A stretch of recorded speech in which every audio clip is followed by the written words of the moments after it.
Bienvenue à tous et à toutes dans cette nouvelle vidéo que nous faisons ensemble aujourd'hui, dans laquelle nous allons partager les pouvoirs mystérieux des anges. Nous voyons que durant l'histoire et parcourant Internet, nous pouvons remarquer que plusieurs personnes sont sujets aux apparitions d'anges ou bien tout simplement à des hommes qui sont censés apparaître en tant qu'anges. Et cela attire la polémique parfois dans certains témoignages dont les plus troublants ont fait unanimement le buzz sur YouTube, Facebook. Des gens auraient vu apparaître des hommes qui étaient en fait tout simplement des anges. Est-ce cela possible? Alors pour cela, nous allons regarder ensemble les mystères glorieux que nous partage le livre qui s'appelle la Bible. Ce livre regorge de beaucoup de mystères et nous révèle la véritable position qu'ont les anges devant Dieu et devant les hommes. Nous lisons que les deux anges de Sodome, par exemple, ont eu des facultés relatives qui ne sont pas communes chez les hommes. Les hommes, par exemple, ne peuvent pas être directement, je dirais, sous l'apparence quelconque. Tandis que les anges, eux, ont la faculté de se déguiser, de prendre des apparences d'hommes.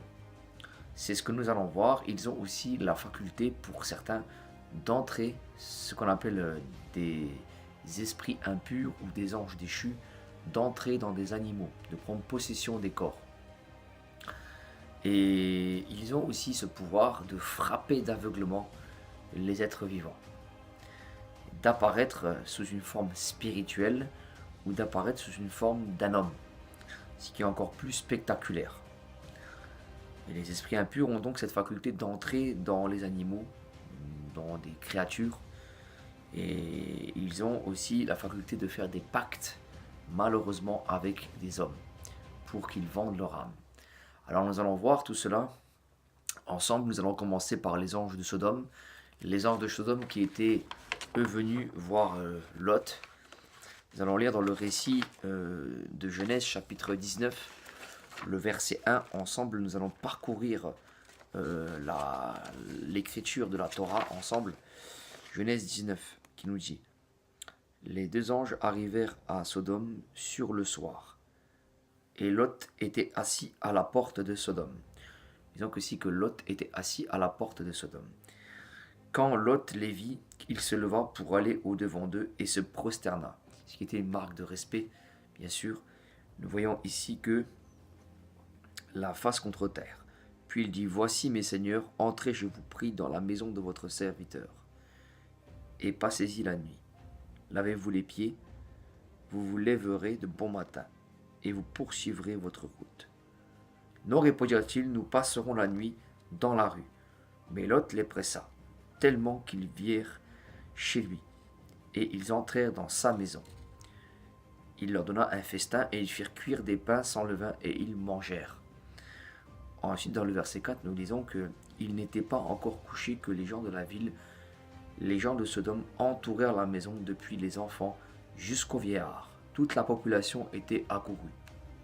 Ils appelèrent Lot et lui dirent: Où sont les hommes qui sont entrés chez toi cette nuit? Nous lisons ici que les gens du dehors ont vu des hommes. Et le récit nous dit dans le verset 1 que ce sont deux anges. Vous voyez ici la particularité de ces deux anges qui se sont en fait transformés en hommes. Et nous disons ici que ils n'étaient pas encore couchés, que les gens de la ville, les gens de Sodome, entourèrent la maison depuis les enfants jusqu'aux vieillards. Toute la population était accourue. Ils appelèrent Lot et lui dirent: Où sont les hommes qui sont entrés chez toi cette nuit? Fais-les sortir vers nous pour que nous les connaissions. Lot sortit vers eux à l'entrée de la maison et ferma la porte derrière lui. Et il dit: Mes frères, je vous prie, ne faites pas de mal. J'ai deux filles qui n'ont point connu d'homme. Je vous les amène dehors et vous les ferez ce qu'il vous plaira. Seulement ne faites rien à ces hommes, puisqu'ils sont venus à l'ombre de mon toit. Voilà ici encore Lot, qui reconnaît ses anges en tant qu'homme ici. Et nous découvrons encore la maison ferme à la porte derrière lui.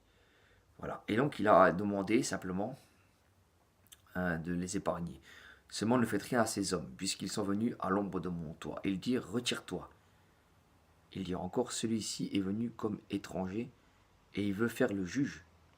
Eh bien, nous te ferons pire qu'à eux. Et pressant Lot avec violence, ils s'avancèrent pour briser la porte. Les hommes, étendirent la main, firent rentrer Lot vers eux dans la maison, et fermèrent la porte.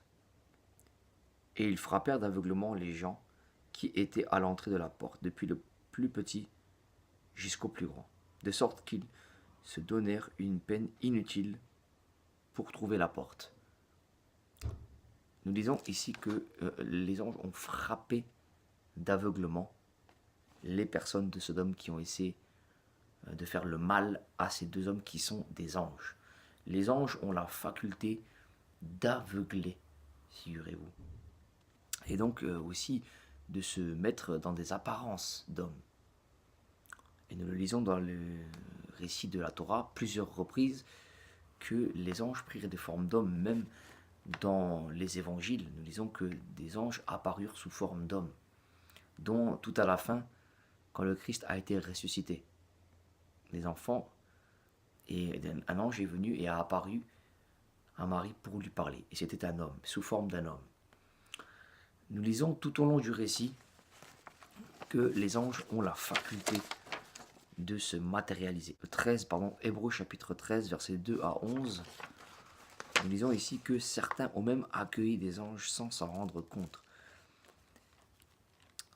Voici, toutes ces choses pourraient paraître saugrenues, mais elles sont bien réelles et elles devraient nous faire réfléchir sur la puissance de Dieu et les facultés qu'ont les anges de Dieu.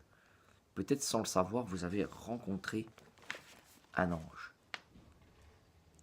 Eh oui, peut-être bien, et vous ne le saviez pas. Il est apparu et vous a parlé, c'était un homme, mais c'était un ange, un messager de Dieu qui était venu envoyé directement par Dieu du ciel pour venir sur la terre. Voici, les anges ont ces facultés de venir sous forme humaine pour parler, pour communiquer des messages aussi. Et les anges malfaisants, malheureusement, ont la faculté de faire le mal, tandis que les anges de Dieu ont la faculté de donner des messages et de faire le bien et d'aider les serviteurs de Dieu. Les anges du malin, au contraire, ont la faculté de faire le mal et de répandre le mal sur terre et de faire des pactes diaboliques sur la terre, malheureusement. Nous lisons dans Matthieu chapitre 4, verset 10, par exemple, l'ennemi de nos âmes, Satan, qui a voulu tenter le Christ et lui a proposé beaucoup de royaumes et un pacte dans lequel il devait se prosterner pour les avoir. Bien sûr, Christ a refusé et il l'a littéralement chassé en lui disant arrière de moi. Donc nous lisons ici, tout au long du récit de la Bible, que les anges effectivement ont cette faculté de se mettre sous forme humaine et de communiquer des messages. Réellement, c'est une réalité. Venez à Christ, il est votre sauveur, il est le Seigneur, celui qui a été crucifié pour ôter le péché du monde et pour vous sauver. Tel que dit la Bible dans Jean 3,16, car Dieu a tant aimé le monde qu'il a envoyé son Fils unique, afin que quiconque croit en lui ne périsse point, mais qu'il ait la vie éternelle. Je vous remercie beaucoup d'avoir regardé cette vidéo. Si vous avez des messages, n'hésitez surtout pas à les communiquer en bas et à laisser des messages en privé si vous le désirez pour aller plus loin. Allez, à bientôt et que Dieu soit avec vous dans votre marche et allez jusqu'à l'engagement du baptême.